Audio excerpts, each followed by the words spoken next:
All right, y'all, lean in for a second, 'cause we're about to have a real one right here.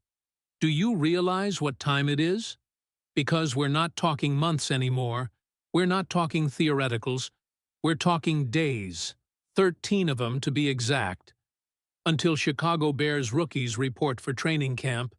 And, yeah, I'm talking about that first step, that official green light, the start of what could be one of the most important training camps in Bears history. And look, I'm not trying to oversell it, but you can feel it too, can't you? This ain't just more of the same. This feels like something's bubbling under the surface, something big, something different.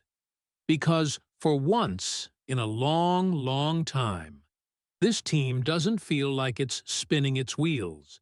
This team feels like it's lining up for a breakthrough.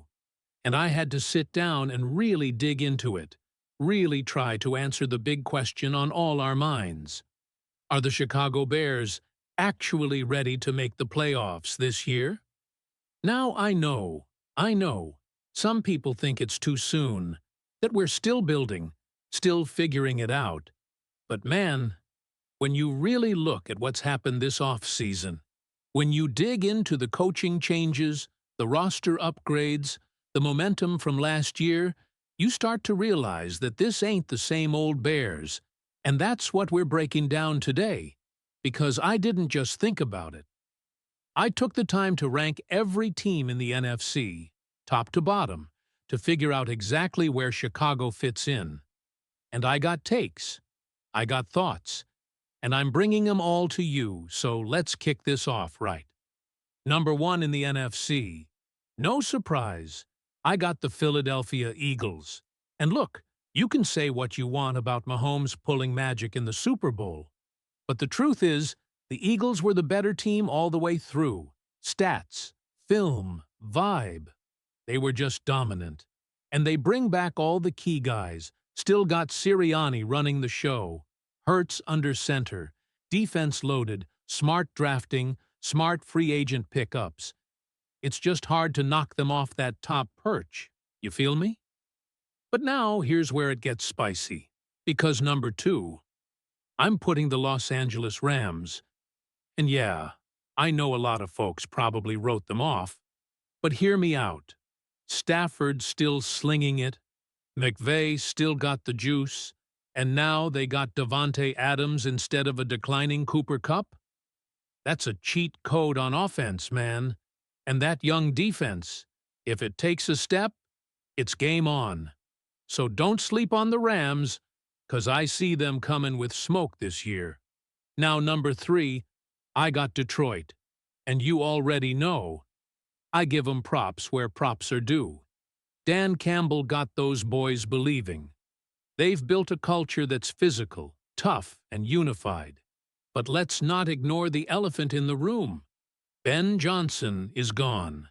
And I don't think we're talking enough about how that's gonna hit Goff, because Goff has been at his best when he's had that elite play caller in his ear.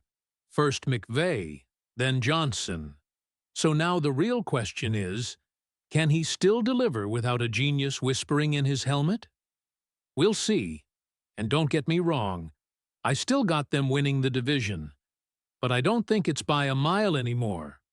Now at number 4, I know this one's gonna get people talking. I got the Tampa Bay Buccaneers. And yeah, I'm riding with Baker Mayfield. Say what you want. The man proved himself last season. He played fearless, he made big throws, and he did it with swagger. And when you combine that with a loaded WR room, solid offensive line, and dudes like Vita Vea and Kancey anchoring the middle of that defense, man, you've got a team that can fight in the trenches and sling it when needed. And they're gonna be a problem in a soft NFC South, trust me. Number 5. Give me the Commanders. Yes, Washington. And you better believe it, because Jaden Daniels is the real deal. He's got that composure, that athleticism, that it factor. And now you add Deebo Samuel to the mix? That offense is gonna fly, and that defense is no joke either. So while they won't catch the Eagles in the division, I got them locked in as a wild card team. And that brings us right to number 6. And Bears fans, here we go. This is where it gets fun. Because yes, I've got our Chicago Bears slotted at number 6 in the NFC. And before anyone rolls their eyes, hear me out. Because this isn't about hype. This is about balance, about pieces, about identity. And for the first time in years, the Bears have all three, starting with the quarterback, Caleb Williams in year 2, with confidence, with command, and now, finally, with protection. Because this offensive line, it's got dogs, it's got chemistry, and it's built to keep him upright. And the weapons, DJ Moore, Rome Odunze, Keenan Allen. Bruh, that's a receiver room that can line up against anyone in the league and say, pick your poison. And don't forget Cole Kmet in the middle, who's gonna eat when safeties are stretched wide. And then there's the run game. Fresh, nasty, versatile. And a defense that's got speed, physicality, and actual depth. And then there's the coaching staff. Finally, a crew that looks like it knows what it's doing. From Ben Johnson at the top to coordinators who actually have schemes that work. And if all that gels, the Bears aren't just playoff contenders, they're a team that can win a playoff game. And that's not me dreaming. That's me reading the roster, watching the tape, and looking at the schedule, which, by the way, sets up really nicely if we can take care of business against some key teams.